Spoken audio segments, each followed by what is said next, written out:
Good evening, and welcome back to another exciting episode of Century Crushers. I'm Lucas Sofko, your host, along with Michael Blacken, Kylie Way, Callie Bergen, and Libby Robertson. Tonight we're going to be acting out several clips from various news media regarding several important events of the decade of the 21st century, the first decade.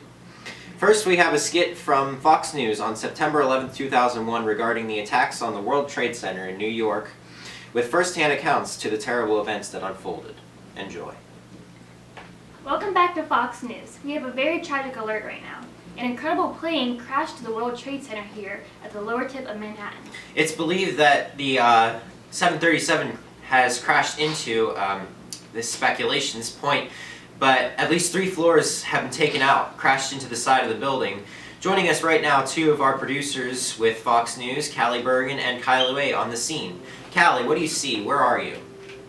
Yeah, Lucas, I'm on the roof of my building about 5 blocks south of the World Trade Center. I'm looking right now at the World Trade Center, the massive gaping hole. It's on the second tower. It's about 15 stories from the roof. It's unbelievable to look at. There's this massive hole. It looks like something out of a movie. There's this massive hole. A huge hole in the side of tower number 1. Now, Kylie, your apartment is just a few blocks from it. Did you hear anything? I was lying in bed. All of a sudden, I heard what sounded like a plane or something coming extremely low, and then we just heard this shattering explosion. And I went to the roof and was confronted by the horror. This gaping hole in the south base, and there was flames. There was papers flying out of the windows. There was flames coming out of multiple floors. Did it sound like there's one report on this one news channel here in New York City, just that perhaps it was a jet, perhaps a 737. When you heard the noise, did it sound like a prop job or did it sound like a jet? It sounded like a jet, but from where I was, I just couldn't tell. All I know is that there was something flying in the air, then this massive impact. Listening now, I hear a lot of sirens. Is that what you're hearing now? Yeah, I'm going to move to the front of my house now, which will, yeah, you can just see it now. You can see it, tearing south into the West Side Highway, turning to respond. There are tons of people in the street. I can't see any evidence that it could have been that crashed. All that I can see is there's tons of black smoke pouring out of the buildings. We have a satellite picture right now. This is it.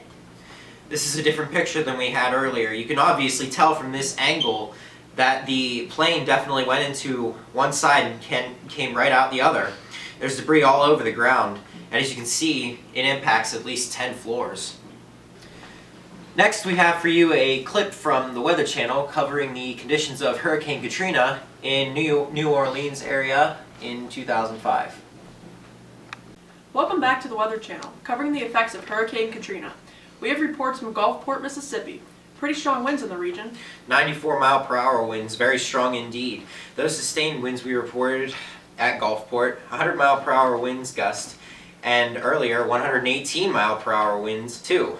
We are also getting some damage reports in some areas like New Orleans.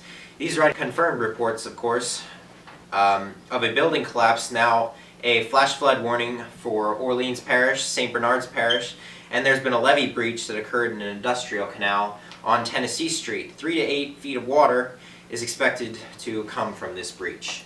Also in New Orleans, that building collapse too is the Garden District there, and it is there's probably a lot more of that to come. We also want to take you here to Fort Walton Beach, and that's where Callie Bergen and Libby Robertson are standing by. Callie, what conditions are you seeing in this region? Well, right now we're seeing our rain sustained around 30 miles per hour, the winds gusting to 45 miles per hour. That means tropical storm force gusts here. Now remember, tropical storm winds fall in that diameter threshold of 39 to 74 miles per hour. And we are seeing a southeast wind. You see, we are on the east side of the system, counterclockwise moving. So we're getting that wind now, and it is coming off this nasty ocean. And fortunately, we have these dunes here. They're built up about, guesstimating around 115 feet. We have sea oats well planted here to help them as well. In the places where we don't have these dunes, water is actually washing over onto the roadways. So some of the roads are closed. Now, people would take it out of the Mississippi and Louisiana coast before those roads closed, and we're showing a lot of them staying actually right here. Here's one resident now, Mr. Mike Glack. I was hoping to go back and have a house that's standing. When you live on the water, that's one of the things that you have to set your mind to.